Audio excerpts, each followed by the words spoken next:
Stuff going on, but yesterday we got a sample view of the apocalypse when Vanderbilt beat Alabama. There was something apocalyptic about that, I thought, because I don't think that's happened in my lifetime. But no, all jokes aside, tonight our goal, if I get my job done efficiently, we'll get through Revelation 6, 7, and then the first 5 or 6 verses of chapter 8, because these are the 7 seals. And there's a lot going on. And as I was telling Jennifer, she told me to calm down because when I get going in this stuff, you get lost if you're not careful. When you're trying to connect dots maybe, or track ideas or interpretations, there's a lot of people that have tried interpreting this Bible. I'm one of them, this letter of Revelation or this revelation. So you're always going to run into people that have different opinions and concepts, and so my job here is not to say that I'm the authoritarian, the professor of Revelation or anything of that nature. I'm just a man who has studied personally and then read a lot of works of some actual theologians, I would say, to try to come up with some of the best methods of interpreting what's going on here. Because that's what we're doing. We're trying to interpret a work here, a revelation that was received 2,000 years ago with a lot of things going on. But a lot of the stuff we're going to encounter tonight is not new, okay? A lot of the stuff is referenced, and I put those references in your notes as well. I wish I had the time to read all of those. But you're going to see the book of Zechariah being referenced, 2 Thessalonians, Ezekiel, Genesis, Exodus. There's a lot of correlation between the images that are presented to us in these couple chapters and what we've already seen as we've read our Old Testament. And so to get into chapter 6 properly, you've got to remember where we are in the narrative. One of the best things to do is to try to read chapters, I would say 5 through 11 in one setting. That way you get a full understanding of what's going on, okay? Because as we learned last week in chapters 4 and 5, they were setting up the throne room of God. And John was welcomed into the throne room of God, and he saw all these things happening, the emerald rainbow behind the throne. And if you really want to have fun, try drawing it. I go through, and I'm not an artist, but I try to draw a lot of what's happening, and that gives me another point of reference. But you have this emerald rainbow. You have these 4 living creatures that are, worshiping, saying, "Holy, holy, holy." Then you have the 24 elders that are praising God for being worthy and mighty. You have the sea of glass that kind of separates all this from the actual throne of God. You also have thunder and lightning happening all at once, and it's constant praise. And then John gets upset. Because if out of all these things that are happening, there's no one on heaven or earth or under the earth who is worthy enough to open these seals. So we get kind of a stopping place there. And then, of course, one of the elders taps John on the shoulder and says, "It's going to be okay, quit crying. It's in the Lord's hands.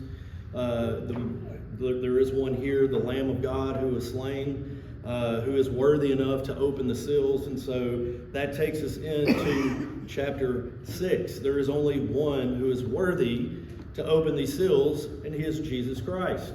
And I like to say that because once we get into these actual scrolls, we're going to run into some questions. For example, what does this white horse represent, and things of that nature. So I want you to hold Jesus as the Lamb opening the seals in your mind as we get to that real quick. So again, very quickly, Revelation 6 is very significant because this is really where your eschatology comes into play, which is a fancy way of saying your study of what happens at the end of times. This is going to challenge our eschatology quite a bit. It presents the opening of the first 6 seals of a scroll by the Lamb, who is Jesus, and it unleashes a series of judgments on the earth. And if you can remember that, it's going to help our study very well. Each one of these seals are a different divine retribution, or not retribution, but a judgment would be a better word. These are all different types of judgment that must take place before Jesus returns again. There are 7 of them, and each seal is going to represent a different element of God's judgment. Why would God judge us? Well, if you think back to the story of Israel, what was constantly happening to Israel? Every time they turned away from God, there was a consequence for that, and a lot of times they were taken into captivity by other tribes, other nations, other peoples. There's always a consequence when God's people turn their back on him. And that's what chapter 6 is speaking out to us. When everyone turns their back on God, this is what that separation, in fact, looks like. So we see the scroll and the lamb. So before getting into these seals, just remember all these things, like I said, in the context of what was happening in Revelation 5. Which again we got a full picture of what happened in the throne room of God with all the praises and worshiping going on, and all the glory being given to God, and all that's still in place. And we know here that again, Jesus, the Lamb, is the only one worthy to open these scrolls to reveal its contents, which again is going to symbolize the beginning of God's divine judgment. So let's get into it. Verses 1 and 2. I looked, and there before me was a white horse. Its rider held a bow, and he was given a crown, and he rode out as a conqueror bent on conquest. Are we doing this again this week? There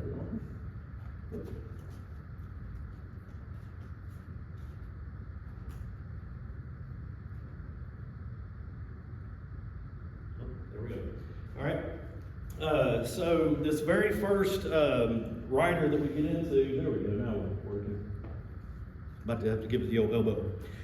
This very first seal that's open is a direct reference again from the book of Zechariah, chapter 1, 8 through 17, where there are 4 horses mentioned. Their jobs were more to patrol, not to do what these 4 creatures are going to deliver here in Revelation 8. So that original reference coming from Zechariah 1, 8 through 17. And he sees this rider. There's a lot of symbolism here going on. This white horse, you can go one or two ways, right? And again, it's my job to report, you to decide. But if you were to ask me point blank like someone did tonight, I'll give you what I truly think. But a lot of people have interpreted this white rider as being Jesus, the Messiah, to which I tend to point away from that theory, all right? It is a theory. My theory, it's more representative of what you would know as the Antichrist mentioned in the book of Thessalonians. Someone who comes out, who presents himself as being holy, but they ultimately bring upon destruction. One of the reasons I think that is, again, I think we need to look at Jesus' role in this interaction, again, as being the slayed lamb, the only one who's worthy to unlock these seals. If you also jump into Revelation 19, you see Jesus on his white horse, and it's completely different than the white horse scenario here. Does that change anything? Not really. It's just how you want to interpret it. We do know that white in Revelation does represent purity and wholeness. But look at the elements that he's holding on to here. Let me get over here. He's got his golden crown, and he has his bow. And his purpose was to come and to conquer. That doesn't really give me Jesus vibes. The only thing Jesus was set on conquering was sin itself, not mankind. So you get some images here that just don't really line up in the right spot for me. Jesus, again, did not want to wear a crown. The only time he wore a crown was when he was being mocked. Something we have to take into consideration as well. So again, I believe that this horseman is saying that, again, I will promise you wealth and fortune and good things, but ultimately I will bring you down, I will conquer you, and I will destroy you. Think about all the times in Revelation we've already talked about where the people in the churches had soiled their white garments, or that Jesus was going to give a white garment to somebody who is going through a period of oppression. So there's some things going on here that just want to make you think, because when you see a bow and crown, these are symbols of power, military might. The crown represents authority. This rider is bent on conquering, perhaps representing the start of a political or some sort of spiritual deception in this book.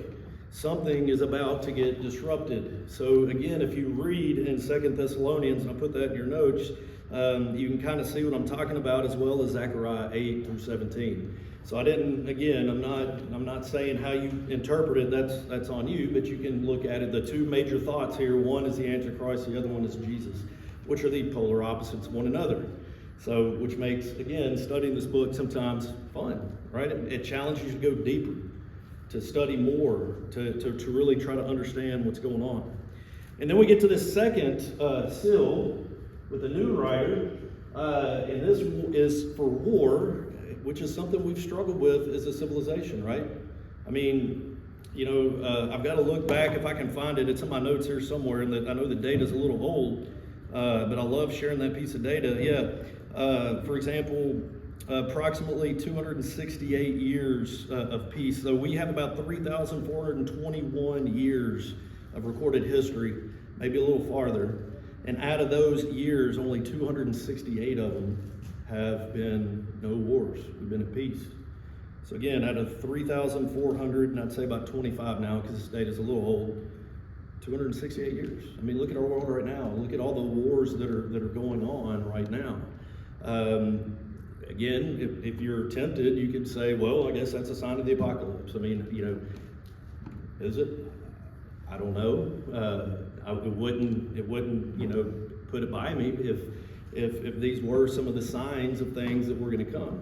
Because the timetable that I'm looking at right now, and the timetable that kind of guides my theological understanding of this book, is the time that's being discussed is between the time Jesus rose from the dead and the time that he's returning, and that's the time that these things are taken on, which would put you and I in the middle of that timeline. Does that make sense? So if you go back to the book of Daniel, when Daniel prophesies about all these different types of kingdoms coming and going, every single one of those took place. So it kind of makes you think. I mean, a lot of people have tried to say, well, it's going to happen this time on this date. I mean, we don't know. Nobody's going to know.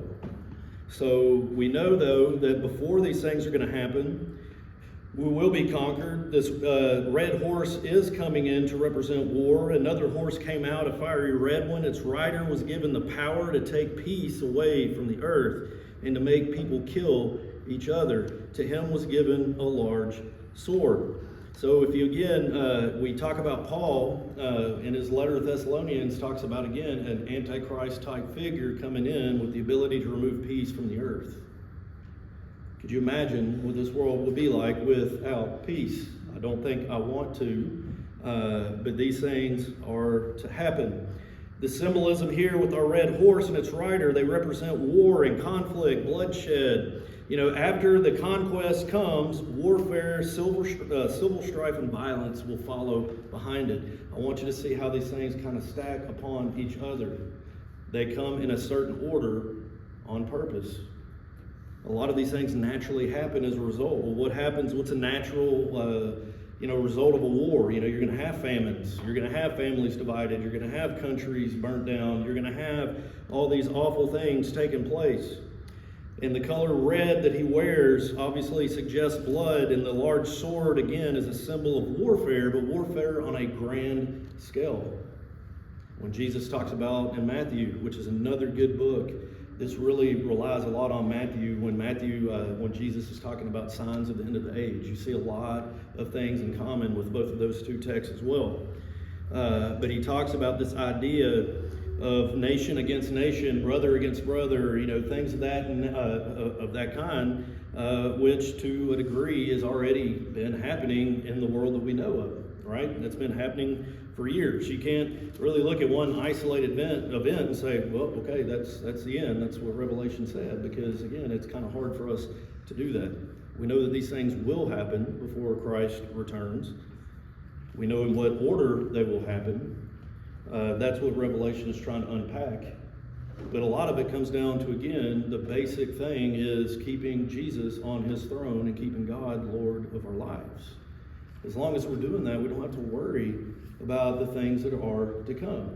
And we'll find out more about that the farther we get into this chapter. So this horse, the red horse, has taken peace. He's given the power to remove peace from earth. And when you remove peace from the earth, you create chaos and warfare among nations and people. And his job is to take that away. The good news is, on a side note, the archangel Michael, is the opposite of that. His job is to restore peace in times of chaos. Just thought I'd let y'all know that because we're going to be introduced to him here in the next couple of chapters. So it's almost like all these things are happening, but we're the lucky ones, right? And that's why we get this next chapter where it talks about the sealing of the 144,000. We are the lucky ones because we're the ones who have already come a relationship with Christ Jesus. We have already given our lives to him. We have found him, so it's like we don't really have to worry. It's the other people that are rejecting a relationship with God that have to worry. Because again, God does not force himself on other people, right? He's not going to force himself on us. But if we turn our back on him, it's not like he's going to come running after us, right? And say, come back, come back. I mean, he wants us to come back. I mean, Luke 15, great example of that, where a guy turns his back. He leaves his father. You've all heard the prodigal son, and he comes back. God always wants people to come back. But God's not going to force himself on another person, which is why when people turn their back on God, there's always a consequence that comes with that. And these seals that you're seeing being open are examples of those divine and worldly, earthly consequences that happen when people turn away from God. So we get to the third seal. We're in verse 5 and 6. He says, I looked, and behold, before me was a black horse. Its rider was holding a pair of scales. Okay, and I was explaining, we don't use scales as much anymore unless we're weighing ourselves, which I typically, because of health issues or insecurities, don't get on the scale much anymore. But, this scale, again, you always wanted the scales to balance. Balanced scales would represent a fair transaction, a fair deal, right? And so we see this rider, he's holding a pair of scales in his hands. And I heard what sounded like a voice among the four living creatures saying, 2 pounds of wheat for a day's wages, and 6 pounds of barley for a day's wages, and do not damage the oil or wine. And some translations, denarius, day's wages. That's a pretty expensive grocery bill, right? I mean, when you think about it. When he says 2 pounds of wheat for a day's wages, I mean, today we calculated it this morning. A day's wage, like if you're taking a minimum wage times 8, I guess would give you like what, $56 give or take. I mean, for 2 pounds of, you see that is not a fair transaction, right? That would not set the scales even. That would definitely tilt the scales in a certain way. Not in a good way. When you go to Kroger's now, sometimes it's hard. Like, I wish I had my scales too, Kroger's, so I can be like, this is ridiculous for this milk and cheese, with the prices, but that's what that is symbolizing, because again, what happens to countries after a war? I mean, think about Germany.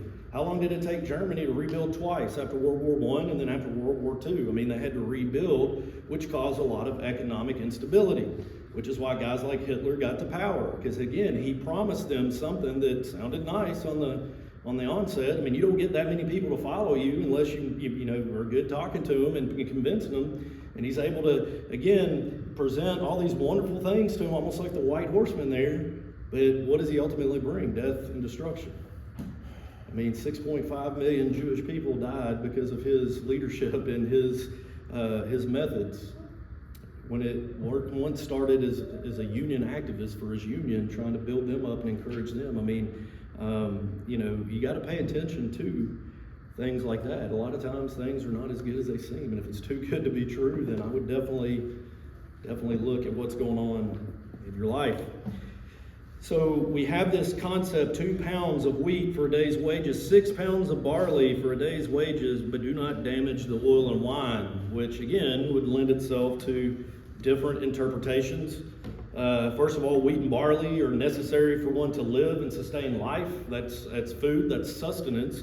Whereas oil and wine are more for joy and pleasure, right? If you ever been to Olive Garden, the OG, I love dipping my bread in the oil, right? I'm feeling nice, but I mean, sometimes they charge me extra, sometimes they don't. I mean, if they don't, I feel like family, because when you're there, you're family, right? So I'm in here dipping, but those are luxuries. Wine was a luxury. And so this whole concept of saying, well, don't touch those real quick. Let's see if we can't get into that real quick, because the very nature of this horse being black is going to signify famine or scarcity as a result of the horse that came before him, who brought upon war. And so you see how these things are escalating, right? These are different judgments, they're natural occurrences that all start with this one concept: people not following God, turning their back on God. This is what it's going to look like. It's not going to be a pretty scene. Wheat and barley, very high price for basic food, would indicate severe economic downturn or famine, so where a day's wage is required just to buy enough food to survive. It's going to be a pretty bad time for a lot of people. But the oil and wine, again, people have interpreted this in different ways. They interpret the preservation of oil and wine as a limitation on the destruction, perhaps sparing luxury goods or items necessary for the wealthy. Others see it as a sign that a famine won't affect all resources equally. That sometimes people are just going to have more money than others. When you look at this, when I was coming across this week, I'm thinking of, when the stock market crashed back into the Great Depression, and some people lost every dime they had. Some people, it was kind of like a drop in the bucket, So when famine and these insecurities come along, people are going to be impacted differently, right? And especially if we don't have a lot already on the front end. So some people have looked at it that way. A slowing down of destruction, or see it as how a famine has unequal treatment to people in different social classes. The wealthy are going to remain wealthy, the poor are going to be even poorer now. And so whatever it is and what's happening in this world right now is not balancing the scales very well.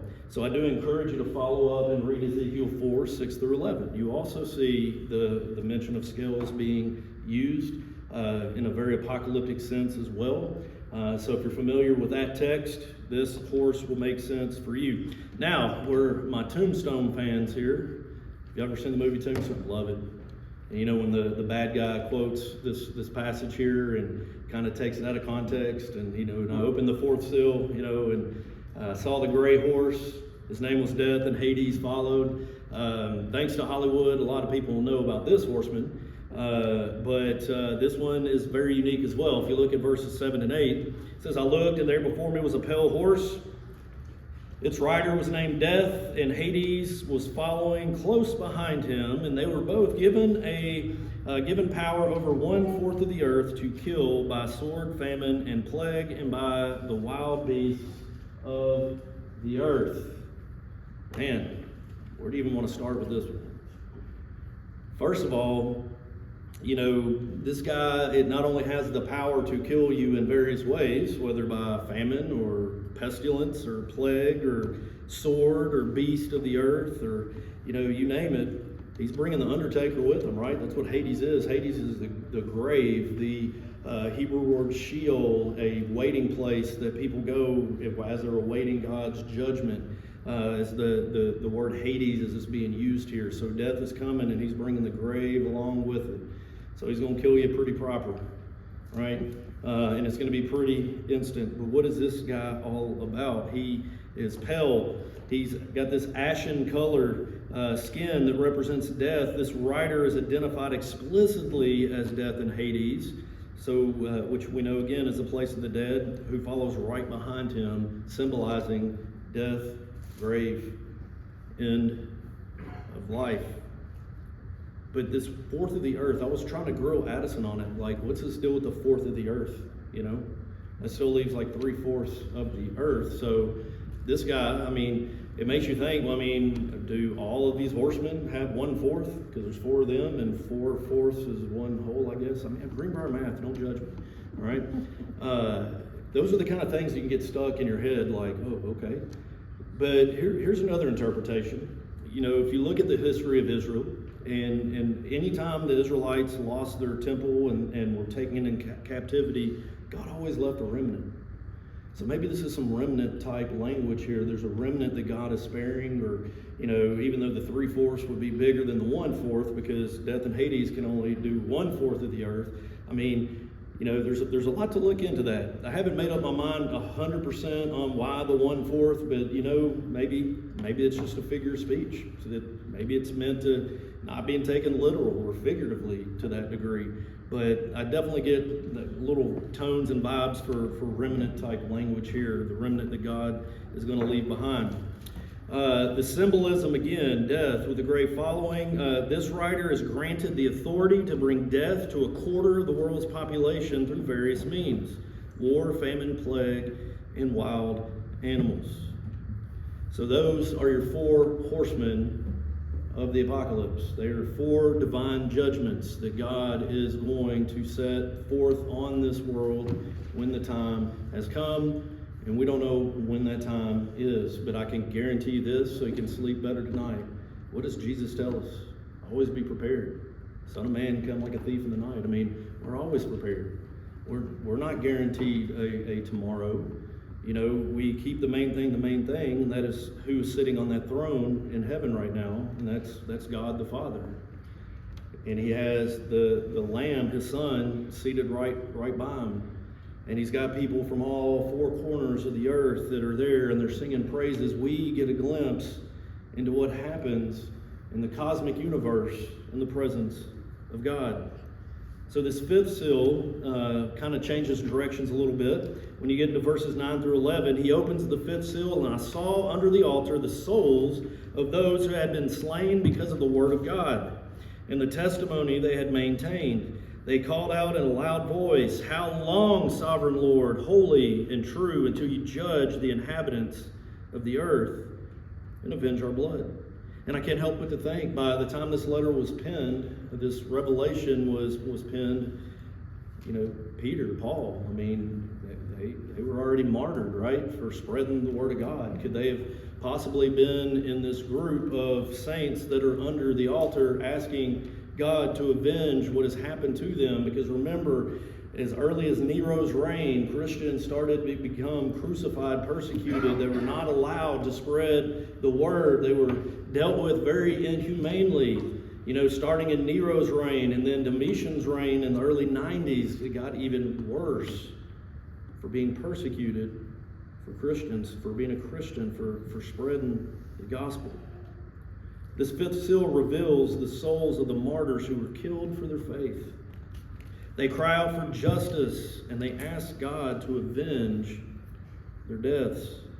These are given white robes. I was getting my PowerPoint up there. They're given white robes, again, which signify purity and wholeness and quality and righteousness. And they're told to wait just a little longer till the full number of their fellow servants who will be killed has been completed. And that's one, again, that was giving me fits. What do you mean their fellow servants? Is that me? Is that you? I mean, you know, when you think about it, you know, this time stamp, hang in there just a little longer. This will all be over. For fellow servants will be killed, has been completed. What do you do with that? You know, what is being communicated here? I think all of us, again, you know, it's kind of goes back to that principle that we are unclear the time and day that Jesus is going to come, but through patience, we patiently await his return. We don't know when it will be. But we get to the 6th seal, and now God is about to release a cosmic disturbance as well as an earthly disturbance. It's going to kind of remind you of what some of the churches went through that we talked about in the first couple chapters of Revelation. Remember, the last 3 churches of the 7 experienced massive earthquakes on a regular basis. They were an earthquake alley. But when this seal comes along, in verses 12 through 17, we know that the earth must suffer. There's a great earthquake. The sun becomes black. The moon became like blood. The stars of the sky fell to the earth. The fig tree shed its winter truth. And again, this is not a new concept. If you go back to the book of Joel, you see a very similar depiction of a cosmic disturbance. I watched as the seal was opened in verse 12. There was a great earthquake. The sun turned black like sackcloth made of goat hair, and the whole moon turned blood red, and the stars in the sky fell to the earth as fig drops from a fig tree were shaken by a strong wind. You know, this great earthquake shaken the earth, dark, and moon turned to red. I mean, these signs are associated with the day of the Lord in a time of divine judgment. A lot of these have been used. How many times do we see earthquakes, mighty winds in the Old Testament? And what's really neat is a lot of what's about to happen in Revelation parallels what happens around the time of 1 Kings chapter 18, when Elijah goes out and takes on all the prophets of Baal sends them running back to their mamas, right? But then the next day he's running for his life, and God does what? Sends an earthquake. God wasn't in the earthquake. Sends a mighty wind, but God was not in the wind, but God was in a whisper. Don't you think it's neat that here in Revelation that you have all that carrying on with the earthquakes and everything else, and the very next thing, you're going to have silence for 30 minutes. It's kind of neat how the Bible works in mysterious ways. I mean, you see these correlations.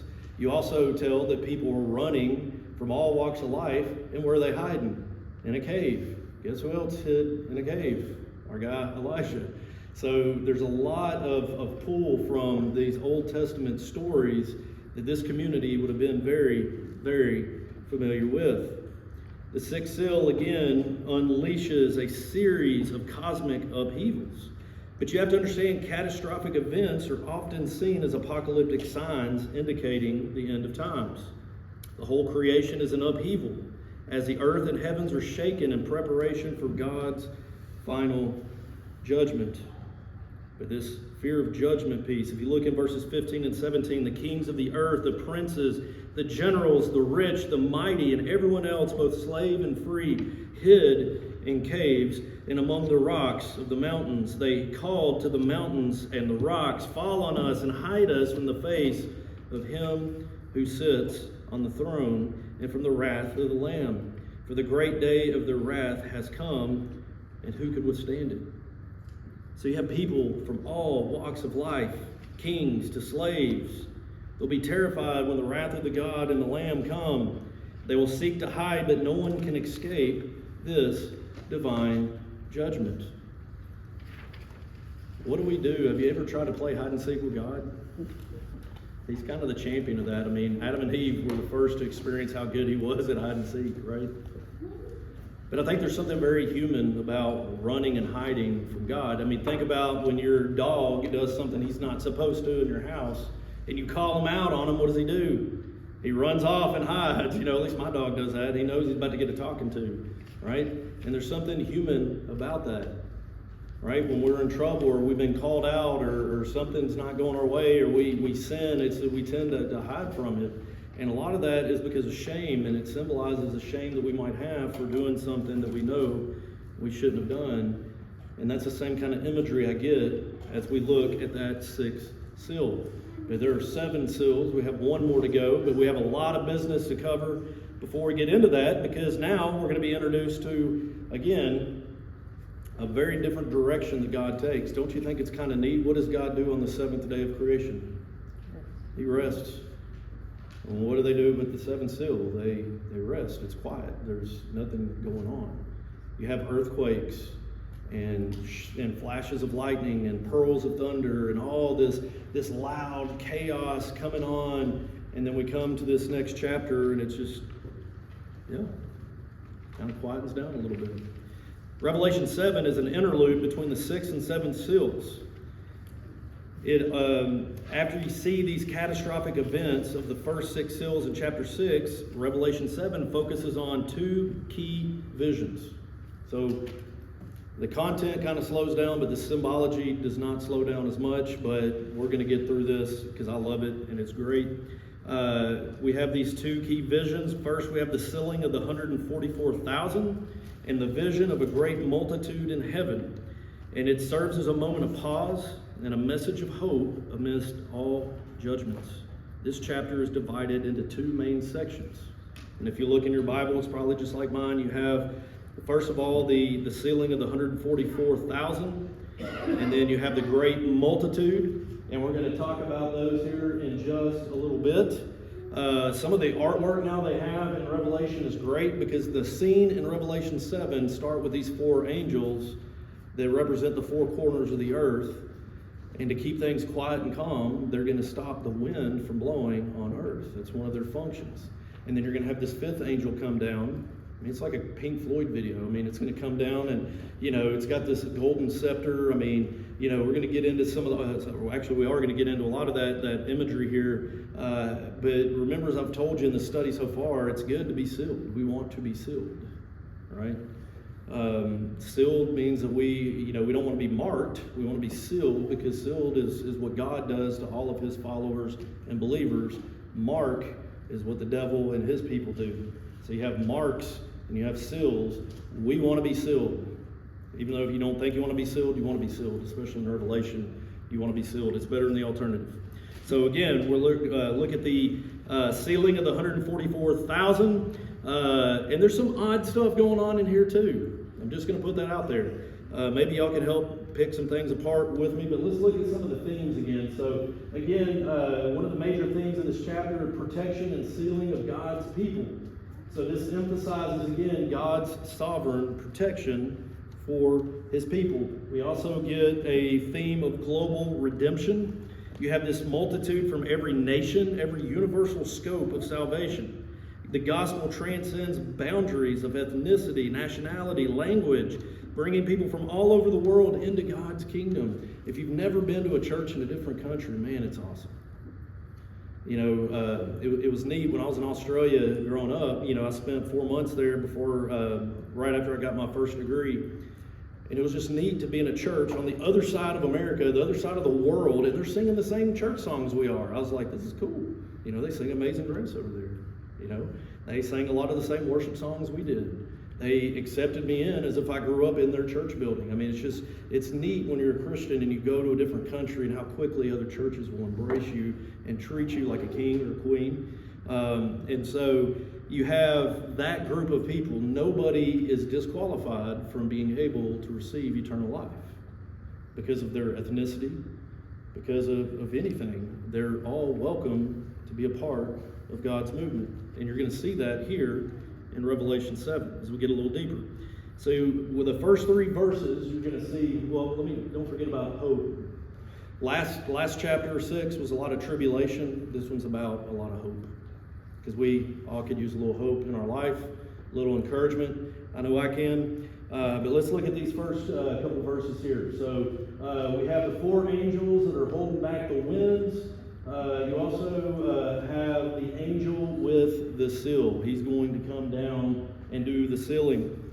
Let's look at verse 2 real quick. Actually, verse 1. We can't skip that one. So after this, I saw 4 angels standing at the 4 corners of the earth, holding back the 4 winds of the earth to prevent any wind from blowing on the land or on the sea or any tree. And so again, you see these 4 angels holding back wind. Then you see another angel coming from the east, having the seal of the living God. And he called out in a loud voice to the 4 angels who had been given power to harm the land and the sea. Do not harm the land or the sea or the trees until we put a seal on the foreheads of the servants of God. So I told you want to be sealed in Revelation. I definitely don't want to be on the business end of God's, divine retribution, his judgment, his final judgments. I don't want to be on the business end of that at all. And so again, people from all walks of life, all corners of the earth who call on the name of God will be sealed. So is there only 144,000 that are going to get that treatment? That's the question. I get that a lot. Because I'd like to think I was a part of that 144,000 personally. But, you know, yeah. If you're John Calvin, you think that, you think that you can't be? You can't be. Why's that? Chapter 7 and chapter 14, 144,000 are real virgins. You're not a virgin. True story. You got the middle part right. Yes. Chapter 7 and chapter 14. He's giving it away for you. He's giving it away for you. But yes, this is not a general, literal type number, right? The number 144 here does, in fact, talk about 12,000 coming from the 12 tribes of Israel. But the question is, have you ever heard of the tribe of Joseph? And what happened to the tribe of Dan? You know, that kind of stuck out on me. So when we go over that, I put like a big asterisk there when you think about it. I have a couple of theories and ideas we'll get to once we get down to that portion. But you have this angel that's going to seal the people that are there. They're sealed on their forehead. Servants of God are marked for protection in the context of Revelation. And they're done so. It has a very spiritual meaning, including being faithful or set apart for God's purposes, especially in the face of impending judgment. I think about the Passover, right? When they sealed themselves, they sealed the door with the blood of the lamb for protection as the angel of death came through. You know, I get that kind of imagery when I come to this part of the text. The seal is going to protect God's wrath. It will keep them from being a part of God's wrath. I heard the number and who were sealed. There were 144,000 from all tribes of Israel.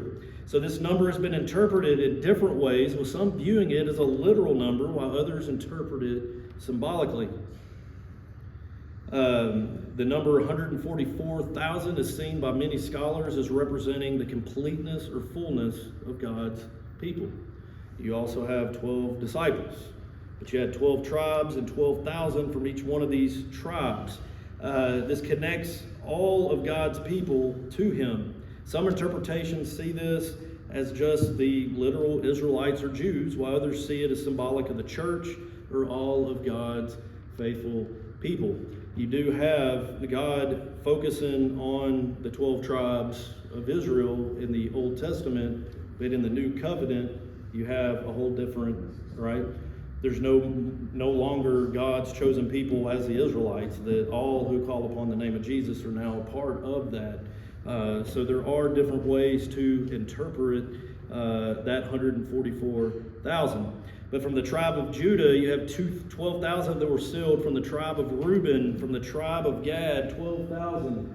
And we continue to see all of these tribes.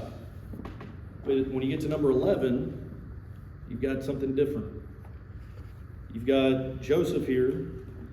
Some people think that the omission of Dan and the insertion of Joseph has connections to the book of Judges, chapter 18. Some believe it's, because in Judges 18, you see that Dan had an association with idolatry. They struggled with idolatry more than the other tribes of Israel. Maybe that could be a theory of why they removed Dan and put Joseph in there. There's different ways to look at that. But you have this great multitude coming in verses 9 through 12. And I looked, and there before me was a great multitude that no one could count, from every nation, tribe, people, and language, standing before the throne and before the Lamb. They were wearing white robes, and they were holding palm branches in their hand. So we have this 144,000. We have this now great multitude wearing white robes. Palm branches being a reference back to John 12:13. With Palm Sunday, salvation belongs to God is what they're saying. Worship in heaven. But who is this group? Who is this multitude that we're talking about? So one of the things that we can read about, again, thinking about the four corners of the earth, I mean, this multitude could again be representative of everyone, again, who calls on the name of God. But you have a question. One of the elders, one of the 24 elders chimes in verse 13. One of the elders asked me, these in white robes, who are they and where did they come from? So he wants, he needs some explaining as well. He said, sir, you know. And he said, these are they who have come out of the great tribulations. They have washed their robes and made them white in the blood of the Lamb. So this group is identified as those who have come out of a great tribulation. This could be a specific period of intense suffering at the end of the age, while others might see it as suffering experienced by all Christians throughout history. But these are those who have come out of a period of great tribulation. But the good news is they are washed in the blood of Christ. Their robes symbolize their purity, which has been made possible by the sacrificial death of Christ Jesus, represented by the blood of the Lamb. You have verse 15 then, therefore they are before the throne of God, and they serve him day and night in his temple, and to him, or he who sits on the throne, will shelter them with his presence. But then we move on, and you see this idea of eternal worship. What worship will be like in eternity. The redeemed are now in God's presence. They're serving him continually, day and night.